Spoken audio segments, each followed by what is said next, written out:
My name's Sophie O'Keefe and I'm the General Manager at English Australia. So thank you for coming along to this afternoon's webinar. Before we start, I'd like to acknowledge the traditional custodians of the lands on which I'm presenting from today, and the traditional custodians of the land from where you're joining us. We pay our respects to elders past and present and recognise the enduring knowledge, cultures and traditions of Aboriginal and Torres Strait Islander peoples.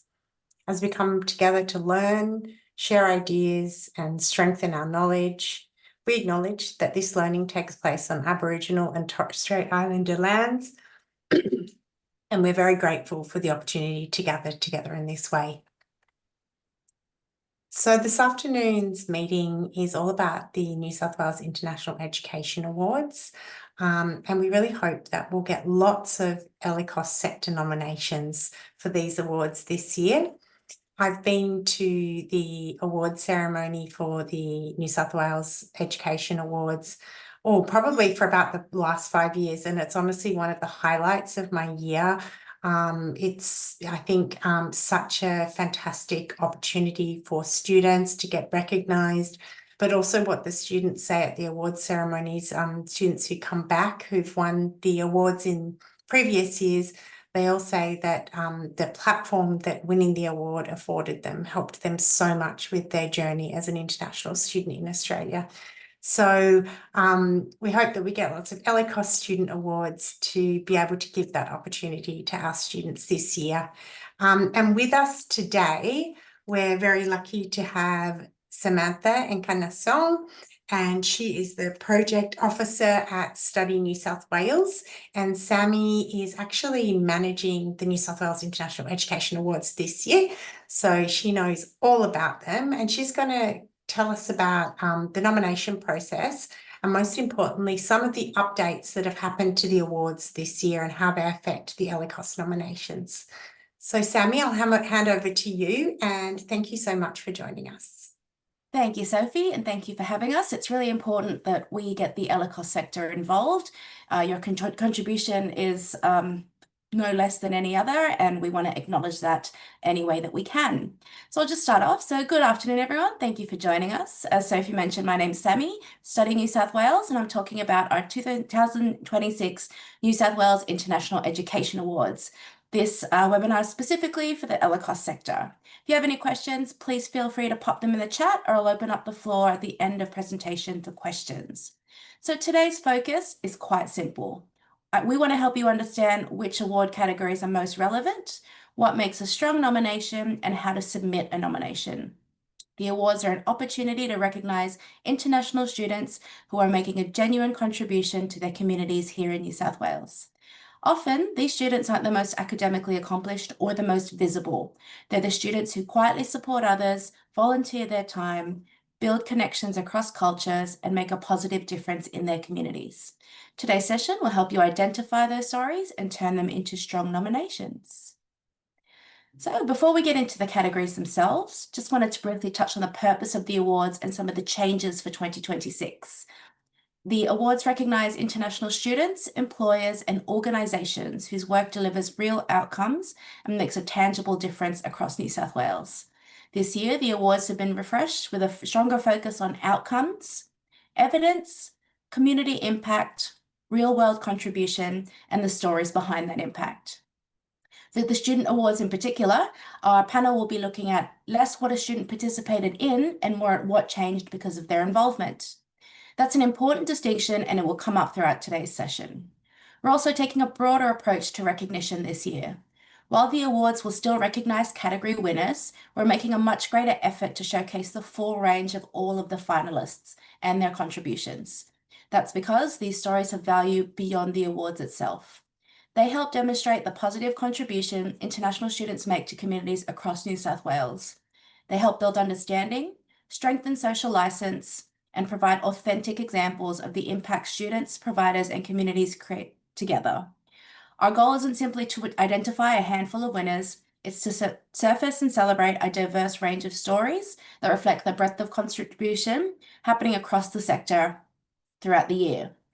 For ELICOS providers such as yourself, this is particularly relevant because many English language students contribute in a way that don't always fit traditional award programs. They may only be in Australia for a short period of time, but they can make a significant impact through volunteering, community engagement, peer support, cultural exchange. We've also introduced weighting, which I will discuss in a later slide. So this is there's two awards that I think are particularly relevant to ELICOS. That's the Sydney Metropolitan Community Engagement and the one you see here, Regional Community Engagement.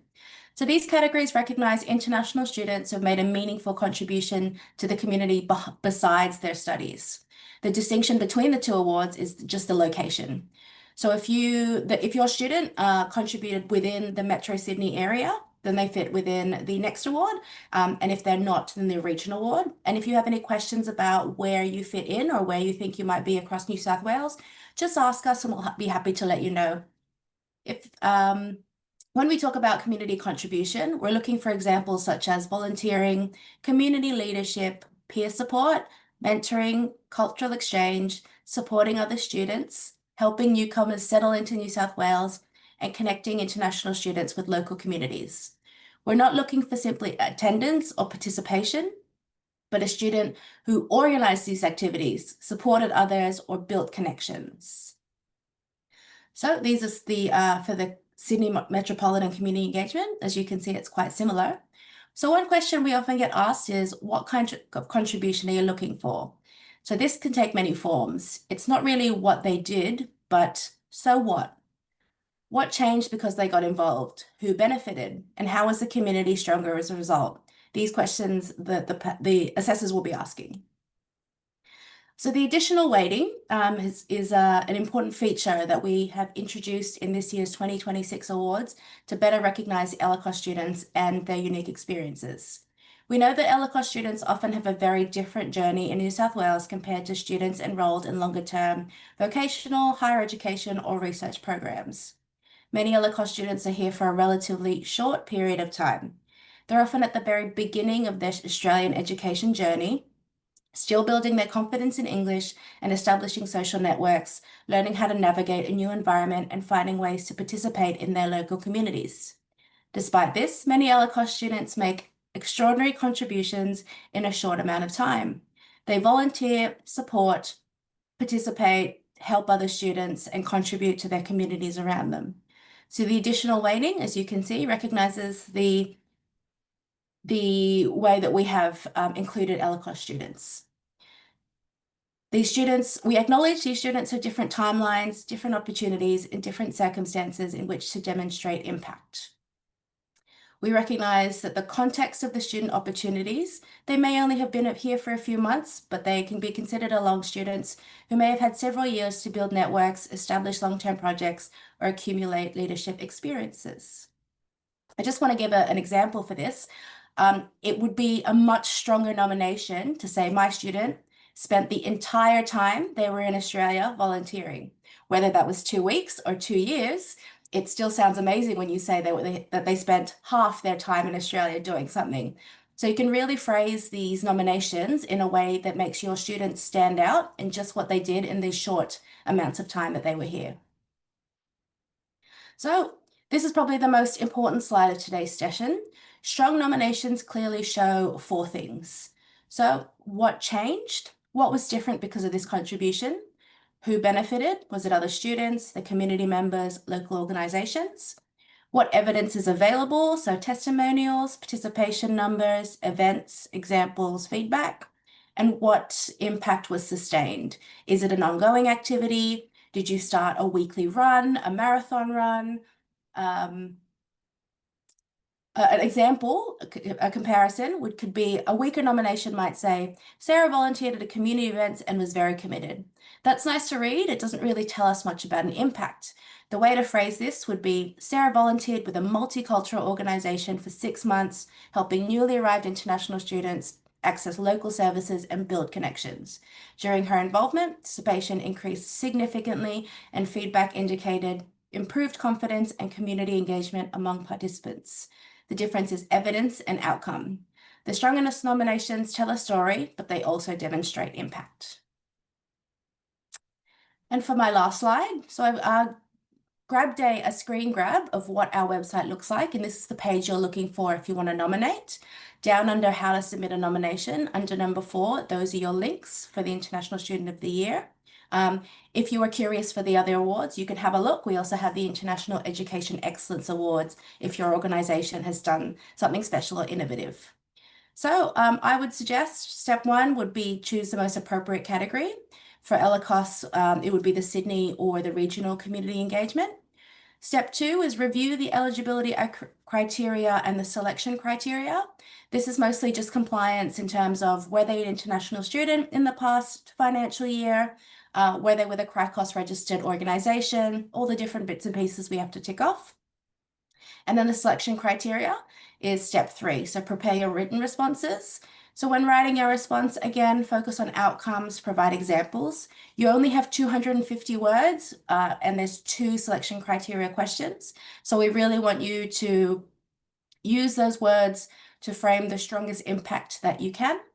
And then number 4 is to arrange the supporting documentations. So this is, again, more compliance, making sure that the organisation that the student is studying with or participated in does support, or if the organisation is nominating a student, make sure the student is aware and is supportive of this nomination.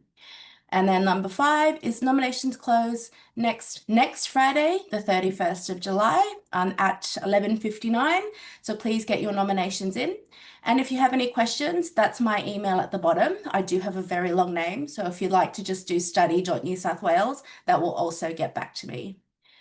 But that's the end of my presentation. If you had any questions, comments, or concerns.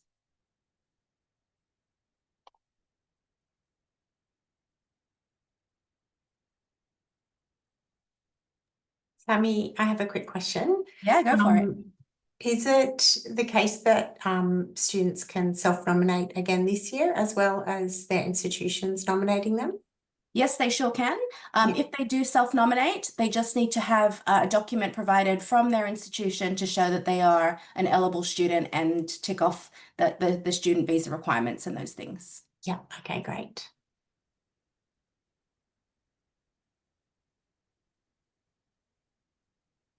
Is there anything else I can help or address? I know that we had a few reach out that they were concerned with the change in the category structures, with the move away from having specific awards for higher ed schools and then VET ELICOS. I'm happy to speak a little bit about that if that would be helpful. So this was an active choice made in comprehensive stakeholder consultation about a couple of years ago. You might know Ian Aird from the ELICOS sector who sits on our board, and we consulted with everyone around the sector to see how best we can address the changing landscape and environment that international education now sits in. We're aware of what's happening in the wider geopolitical sphere, and we thought the change in the awards would be best adapted to reflect this. So we just wanted to emphasize the awards recognize impact, not qualification level. We're looking at a contribution a student has made and the difference they've created. What we're looking for is to tell these good news stories to help the social license of international education. We want to find out and identify which international students are making a positive difference within the public, within the New South Wales community, whether that's in Sydney, in their little suburb, or out regional, wherever they may be, and show everyone and showcase and tell people that, hey, international education is a good thing. International students are doing good things, and we want to help support that.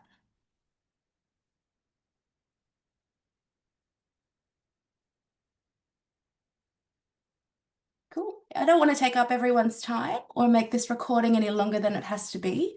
So if you have no other questions, if you do something come up later or you show this recording to someone else, please feel free to reach out in the next 2 weeks. Otherwise, at any time during the year. The ceremony is November 23rd. Sophie will love to have you there again, change of location and everything. So thank you very much for your ongoing support. Looking forward to your nominations. Thanks so much, Sammy. That was really informative. And thank you to our attendees for coming along. All right. Thanks, everyone. See you later.